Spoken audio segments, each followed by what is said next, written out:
So, many people ask me what switches are the fastest so I can be better in games, and to be blunt with you, any switch can game. I'm gonna go ahead and say this, but there's no such thing as the fastest switches. Once you factor in things like latency and server ping, the difference is gonna be so minuscule that I won't even notice it.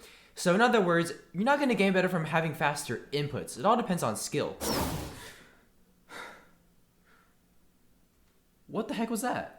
Hey guys, King XF here, and today we're going to be checking out the Geek GK61 with Gateron optical yellow switches, which are supposedly the fastest switches in the world. Courtesy of Banggood for sending it to me for video purposes, coupon code and link provided down below. And with that out of the way, let this review commence. Starting off with basic design, the Geek GK61 is a 60% optical gaming keyboard. It features an enclosed switch design and the case is made of matte plastic. The keyboard has a white backplate that's slightly recessed and reflects RGB lighting underneath the keycaps. The GK61 actually comes in two color variants, black and white. The version with Gateron optical yellows only came in black at the time of ordering, so that's what I got it in. Flipping the keyboard over to its underside, there's 4 small rubber pads that keep the board from sliding around on your desk with no flip-out feet. Since this is a 60% keyboard, the only lock that's on it is caps, and the indicator is built into the LED itself, which turns white when activated. The cable that comes with the GK61 is a detachable braided black USB-C cable, which is always nice to see. It measures in at 1.5 meters, or about 4 feet 11 inches. Mashing down on the keys, there's a little bit of flexing, but as long as you type normally, this won't happen. As for accessories, it comes with a small plastic keycap holder, as well as a metal switch puller because this is a hot swap keyboard. More on that later. As for technical aspects, it has a 1000Hz polling rate or 1 millisecond response time, 8 megabytes of onboard memory with 3 different profiles, full NQ rollover and anti-ghosting, 100% fully programmable keys, IP68 waterproof rating, as well as 16.8 million color RGB lighting. Since this is a 60% keyboard, there's no function row, arrow keys, or nav cluster, so those will all be accessed by the FN key. Double tapping the FN key will actually lock it, so you won't need to hold it down anymore. The F row is accessed by their respective number keys, and the arrow keys are actually accessed by FN and pressing slash, alt, menu, and control for up, left, down, and right respectively. The nav cluster is accessed by these 9 keys here. Gaming mode is activated by FN plus Windows, which disables the Windows key. As for media control, pause play, backtrack, skip track, mute, volume down, and volume up are all accessed with FM plus ASDFGH in the respective order. Switching between the 3 profiles can be done by FM plus W, E, and R. To control the lighting, FM plus P and open bracket decrease and increase the brightness.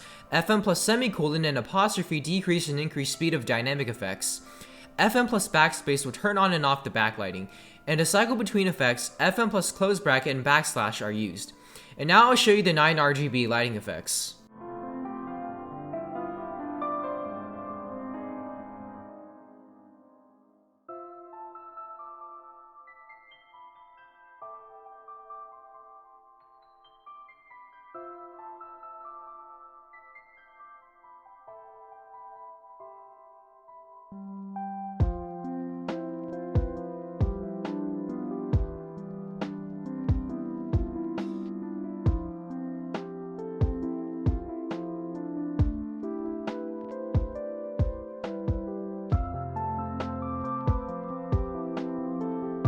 The keycaps on the GK61 are made of double-shot ABS plastic. They have a nice and simple font, and the secondary characters are illuminated. The keycaps come in a standard bottom row layout, which means you can replace them, although you will be losing the indications for the FN functions. As for stabilizers, it uses cherry plant mount stabs. They're kinda rattly and are slightly mushy in feeling too. For switches, the GK61 uses Gateron optical switches, and as said earlier, this keyboard is hot swap, although limited to Gateron opticals only. So no, you can't put in regular mechanical switches such as Holy Pandas. You can get this in either optical blue, brown, red, black, silver, as well as yellow switches. My unit has the yellows, which are linear and quiet. But don't get these confused with regular Gateron yellows because those are an entirely different story. These optical yellows have a 35 gram actuation force, a 1mm actuation point, and a switch lifespan of 100 million key presses. So I'm sure y'all understand why these are dubbed as the world's fastest switches now, which is purely a marketing gimmick that you shouldn't fall for. Anyway, now I'll do a sound test of these Gateron optical yellow switches.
Now let's talk about pricing. The Geek GK61 starts at $55 for blue, brown, red, and black switches and goes up to $58 for silvers and $60 for yellows. Definitely a budget-friendly price, especially the silvers and yellows, because those can go for as much as $70 or $80 on other 60% optical keyboards. As always, link in description if you want to check this out. Moving over to pros and cons as well as my final verdict. For pros, I enjoy the fact that the GK61 has a detachable braided USB-C cable. Since this is a 60% keyboard, this means I can take this around with ease and also use a custom cable if I wanted to. Another pro in my opinion is the sheer amount of switch options you can choose to get this keyboard in. We're not talking 2 or 3, we're talking 6 switch options. Now that's something you don't see on most keyboards out there. The board is also hot swap, although limited to Gateron optical switches only. Due to this feature, I could also modify the stabilizers further if I wanted to. Next up is the fact that you can get this keyboard in either black or white, which matches many people's setups. Lastly, I appreciate the inclusion of a keycap and switch puller. Not all major brands out there do things like this, so it's definitely nice to see smaller ones doing so.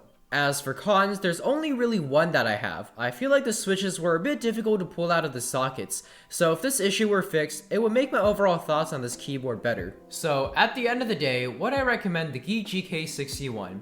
The answer is a yes. It's really fairly priced in my opinion, with many great features like the plethora of switch options and that braided USB-C cable, just to name a few. And as always, while you do get more mouse space, you are losing functionality at the same time, which some may like and some may not. Again, link in description if you're interested in checking this keyboard out. Anyway, that'll be it for my review of the Geek GK61.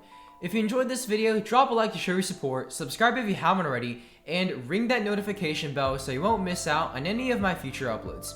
Feel free to follow me on Instagram at KingXFOfficial, as well as join my Discord server where more giveaways will be happening in the future. I'm KingXF, and I'll see y'all next time.